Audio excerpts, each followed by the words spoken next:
Ladies and gentlemen, I would like to make a toast to Carlos Miguel, who has dumped my sister in favor of this woman. This poor, vulgar, cheap-looking woman na walang ibang may pagmamalaki kundi mang-agaw ng nobyo ng iba.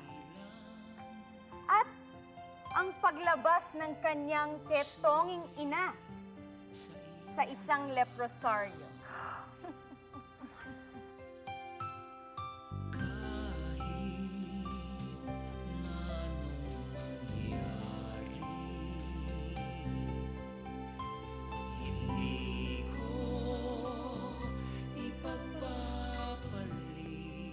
May lahing ketongin ng babaeng ito na nag-aambisyong maging isang Altamonte.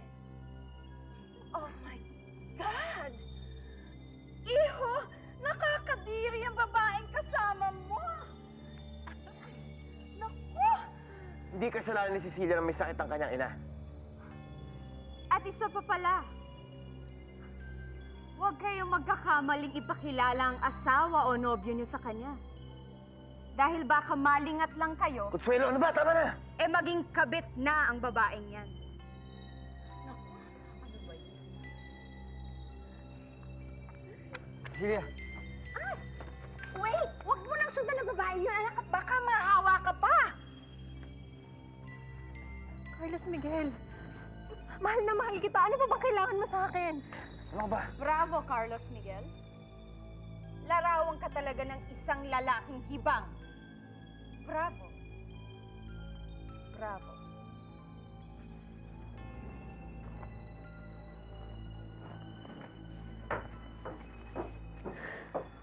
Cecilia! Cecilia! Ano nangyari? Wala pa. Sinasabi ko na nga ba eh. Paiiyakin ka lang ng mga mayayaman na yan. Ayaw mong makinig sa akin. Tama na. Tama na.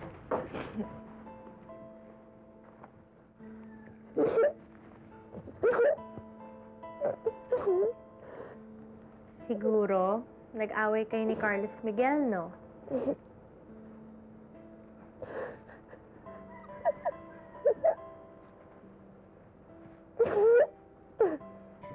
Si Cecilia, ayun, nasa loob ng kwarto. Iyak ng iyak. Ano ba kasi nangyari doon, ha?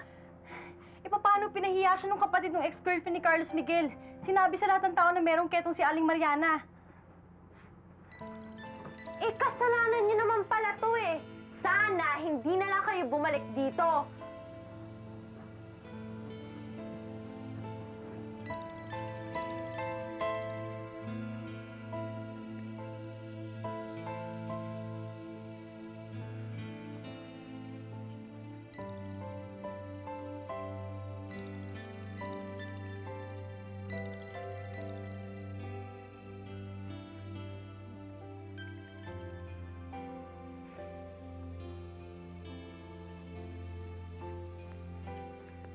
Ayos, Enrique.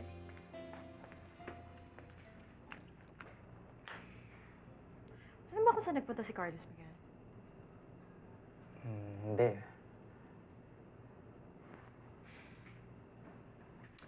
So, anong pinagkakaabalan mo ngayon? Wala. Pero one of these days, meron ako pakikita sa'yo na sigurado magugustuhan mo. Okay.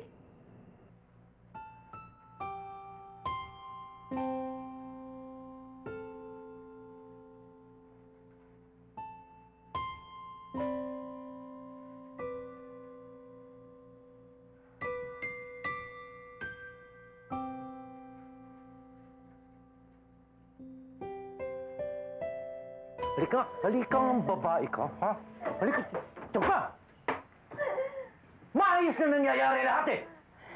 Sinira mo! Kundi dahil sa'yo, hindi sana mawawala ng mayamang nobyo yung anak mo! Hindi mo Kumuntamaan sa akin eh, ha? Chong, tama na! Ano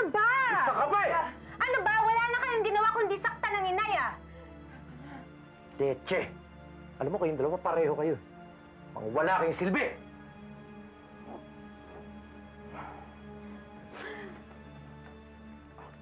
Good morning po. Hoy! Iyo, magandang umaga. Andito ako para hingin ng kamay ng anak niyo. Gusto ko siyang pakasalan. Carlos Miguel, hindi ba't sinabi ko sa'yo, tigilan na natin to? Layuan mo na ako. Cecilia, alam mo hindi ko pwedeng gawin yun dahil ikaw ang gusto kong pakasalan. At paano ako makakasiguro na hindi na uli iiyak ang anak ko? Dahil mahal na mahal ko po ang anak niyo. Pinapangako ko po sa inyo. Paliligayahin ko siya. Ano ka ba, Carlos? Cecilia! Pwede ba huwag ka nang magpakipot? Alam ko namang mahal na mahal mo ito eh. Si Carlos Miguel.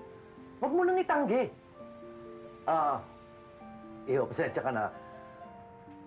Pero naniniwala naman akong tapat ang hangarin mo. Kaya't ako na mismo ang nagsasabi sa'yo. Ibinibigay ko sa'yo ang kamay ni Cecilia para matuloy ang kasalang ito. Iyo, umiinom ka ba? Amerika, kailangan ipagdiwang natin to. Isang malaking bagay ang pag-isang dibdib ng dalawang nagmamahalang katulad nyo. Umpo kayo. Sige po. Inom ka ba, Jin? Konti lang naman eh. Oh, Ha? okay na ba? Okay. Yan. Okay. Para kay Cecilia. Para sa inyong darating na pag-iisang dibdib. Amin.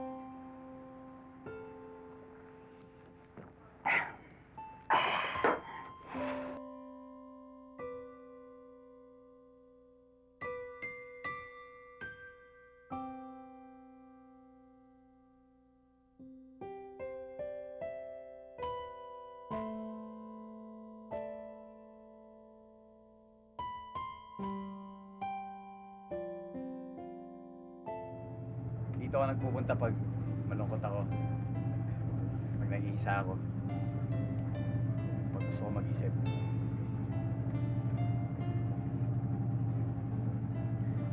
At dito rin kita dadalhin pagkatapos ng kasal natin. Paano mga magulang mo? Ako nang bahala doon. Sooner or later, matatanggap ka rin naman nila eh.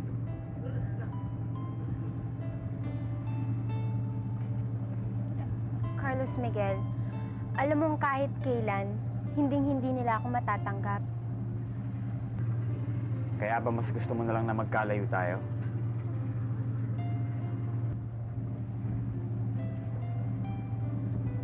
Cecilia, paglaban mo naman ako.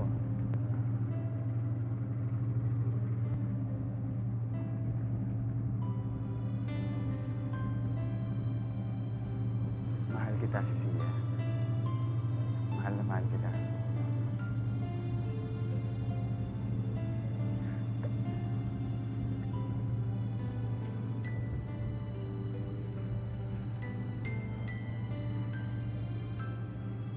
Will you marry me?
Ayokong pakasalan mo si Cecilia! Well, ma, I'm not asking for your permission. I'm just informing you. Victoria! Ano ko ba naman? Pag si Olga ang pinakasalan mo, mas lalaki ang kumpanya natin, Carlos Miguel. At wala kang mapapala sa Cecilia na yon! Ito kasi ginagawa isang business din ang kinakabuhasan ko eh. Ma, I'm sorry. Pero pakakasal ako si Cecilia.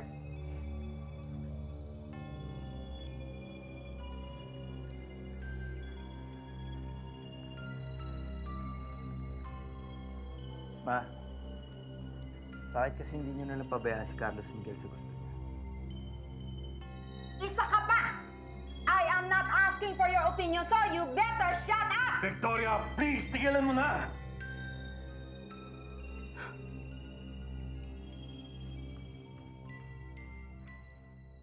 Anak, sigurado ka ba sa gagawin mo? Parang napakabata mo pa para mag-asawa. Nay, handa na po ako.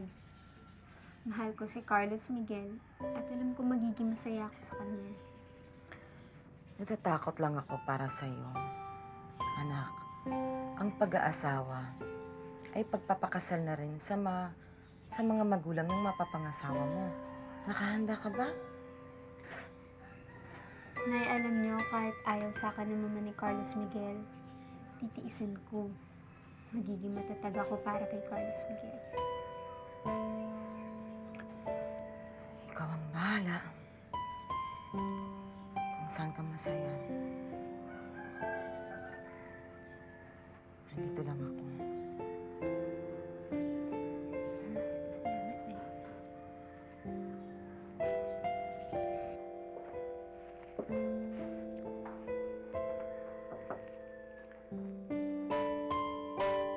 Pwede ka makausap?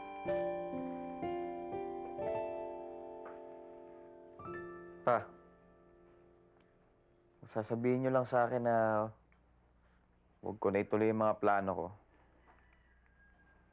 Eh, huwag na lang ako. No. In fact,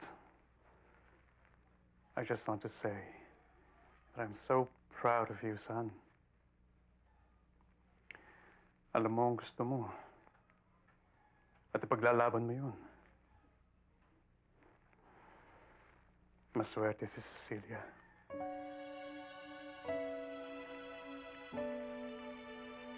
Pa. Thank you.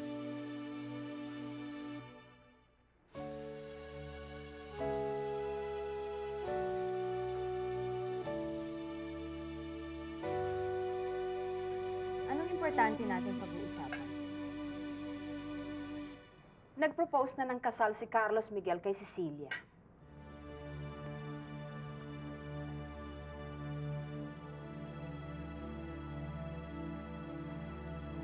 Wala na tayong dapat pag-usapan sa Olga. Consuelo, sandali lang. Kaya nga, gusto ko, gawa natin ang paraan para wag matuloy ang kasal.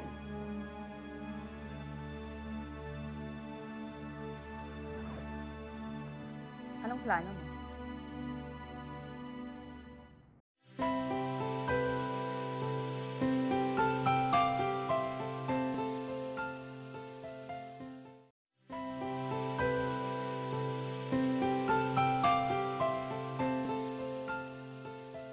Opo, nakahanda na ba? Oo. Okay. Ganda na ho yan. Ganito, pagkatapos niyan, pakinalagay na lang sa auto lahat. Okay? Opo. Ano, sarap ba? Ay, masarap na masarap. Masarap na masarap yan, sir. Okay. Saan ba dadalhin yung mga pagkain? Ano mo dyan?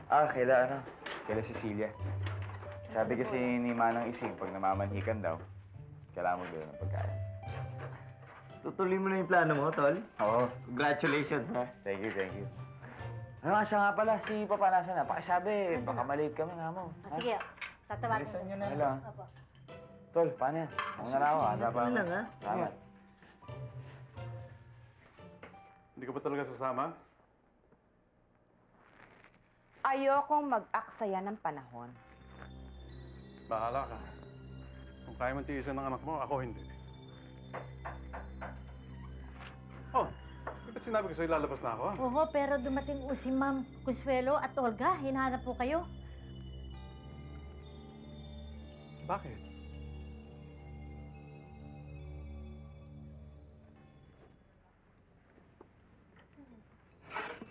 Alam mo, feeling ko mas mapapabilis tong trabaho natin kung tutulong tong sisterette mo. Esme, hayaan mo na siya. Matatapos na naman tayo eh. Yan na lang, di ba? Sige, lagay mo na yan siya.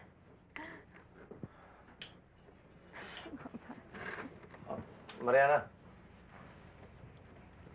mas mabuti sigurong magkulong ko na lang sa kwarto mamaya. Huwag ka na muna lumabas. Alam mo na, baka pandiri pa yung mga bisita. Ha?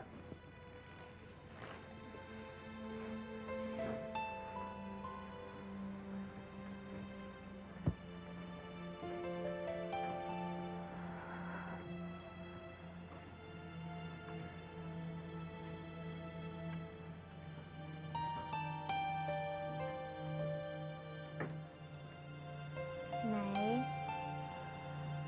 Nay, gusto ko mamaya humarap kayo sa mga bisita, ha?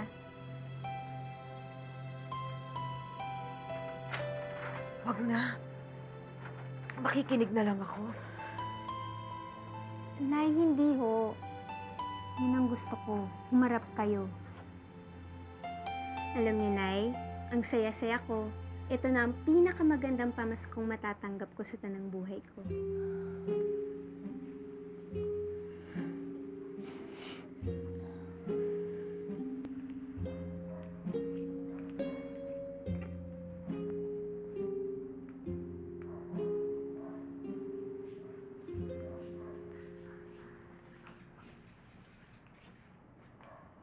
Kung nandito lang kayo para manggulo, mabuti pa umalis na lang kayo. Carlos Miguel, nandito kami para makipag-usap ng matino. Consuela, tungkol saan ba ito? Tungkol kay Olga. Buntis ang kapatid ko. Si Carlos Miguel ang ama.